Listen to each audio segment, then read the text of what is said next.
Cancer को लेकर के जो 4 स्टेज बोलते हैं, स्टेज 1, स्टेज 2, स्टेज 3, स्टेज 4, तो क्या स्टेज 4 क्यूरेबल है क्या?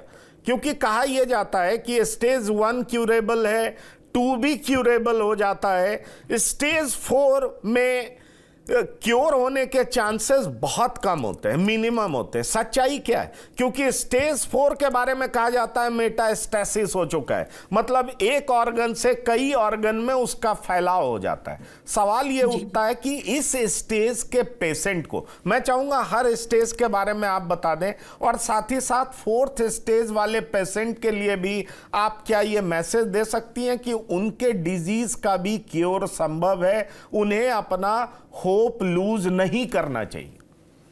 तो देखिए, स्टेज 1 ये होता है जब एक लिमिटेड साइज में एक ऑर्गन पे रहे। तो बहुत वेग ना बताते हुए मैं मुंह के कैंसर का एग्जांपल देता हूँ, ठीक है। मान लीजिए जीभ का कैंसर है, ठीक है। तो स्टेज 1 होता है अगर वो 2 सेंटीमीटर से छोटा है।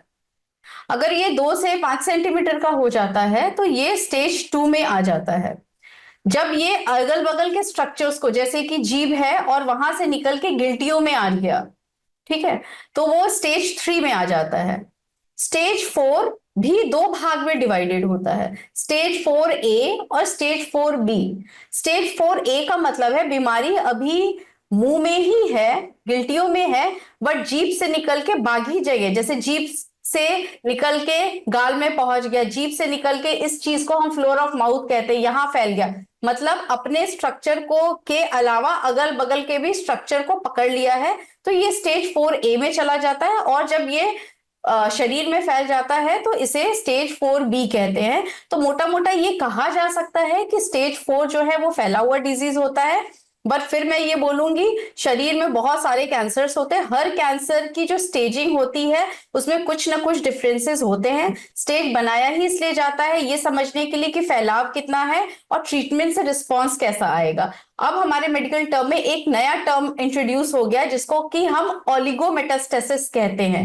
एक हो गया लोकल डिजीज जो कि फैला हुआ नहीं है, दूसरा है फैला हुआ डिजीज जिसे कि मेटास्टेसिस कहते हैं। उसके बीच का जो स्टेज होता है या बीच में का जो एक स्थिति है उसको ओलिगोमेटास्टेसिस कहते हैं, जिसमें क्या होता है कि एक स्थिति है कि पूरे शरीर में, हड्डी में, फेफड़े में, ब्रेन में बीमारी फैली हुई है, और एक स्थिति है कि सिर्फ जाके लिवर में एक गांठ पड़ गई, या हो सकता है फेफड़े में एक गांठ पड़ गया। तो 4 या 5 गांठें अगर शरीर में इधर उधर होती हैं तो वो भी पोटेंशियली क्यूरेबल होता है। पोटेंशियली क्यूरेबल का मतलब कि हम कोशिश करके उसको ठीक कर सकते हैं, लेकिन उसमें 100% की गारंटी नहीं है। हम पेशेंट्स को फॉल्स होप नहीं दे सकते कि हमने हाथ रख दिया और आप ठीक हो जाएंगे, इस तरह के फॉल्स होप नहीं देने चाहिए। हाँ, लेकिन ये जरूर बोलते हैं कि ओलिगोमेटास्टेसिस है, आप पोटेंशियली क्यूरेबल है, अगर सही तरीके से ट्रीटमेंट हुआ है तो चांसेस है कि आपकी डिजीज कंट्रोल में आ सकती है और हो सकता है ठीक भी हो सकती है, इनक्यूरेबल नहीं है। अब हम स्टेज 4 की बात करते हैं।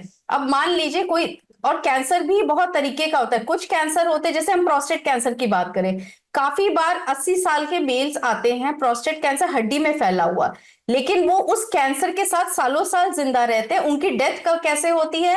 उनको कार्डियक अरेस्ट हो गया या कैंसर के अलावा किसी और बीमारी से उनकी डेथ हो जाती है। तो प्रोस्टेट एक तरीके से बहुत स्लो ग्रोइंग कैंसर है। स्टेज 4 में भी पेशेंट प्रोस्टेट कैंसर के साथ लंबा जी सकते हैं। ब्रेस्ट कैंसर की मैं बात करूंगी। ब्रेस्ट कैंसर कई तरीके का होता है, उसमें अगर आपका लो रिस्क ब्रेस्ट कैंसर है, जैसे मॉलिक्यूलर लेवल पे उसे डिवाइड करते हैं, हाई रिस्क, लो रिस्क है, और अगर उस पेशेंट को अगर लंग में फैला है, लिवर में फैला, हड्डी में भी फैला है और उसके मार्कर्स पॉजिटिव है, लो रिस्क पेशेंट है, तो दवाइयों की मदद से वो पेशेंट भी लंबा जी सकते हैं। ऐसा बिल्कुल नहीं है कि अब डेथ होना निश्चित है। तो they are potentially curable if not 100% curable. तो आप बहुत बड़ा होप दे रही हैं। मुझे लगता है कि वो दर्शक जिनके परिवार में या वो खुद इस बीमारी से ग्रसित होंगी या होंगे, वो हमारे इस कार्यक्रम को देखेंगे या देखेंगी, तो निश्चित तौर पर उनके भीतर एक होप होगा, उम्मीद होगा कि भले ही वो 4th स्टेज में हो लेकिन फिर भी वो लंबा जी सकती हैं, प्रोवाइडेड कि उन्हें। जी हाँ, सॉरी फॉर इंटरप्शन जी। ये आपको कौन बता सकता है? ये आपके ऑन्कोलॉजिस्ट आपकी रिपोर्ट्स देख के आपका एग्रेसिव ट्यूमर है या नॉन एग्रेसिव ट्यूमर है ये देखते हुए, और फैलाव का वॉल्यूम कितना है, थोड़ा फैला है ज्यादा फैला है, उसके ऊपर निर्भर करता है। तो बहुत जरूरी है अपने रिपोर्ट्स के साथ एक बार अच्छे कैंसर सेंटर में ऑन्कोलॉजिस्ट से मिलके डिस्कस करें, फिर आप डिसाइड करें कि आपको आगे क्या स्टेप लेना है।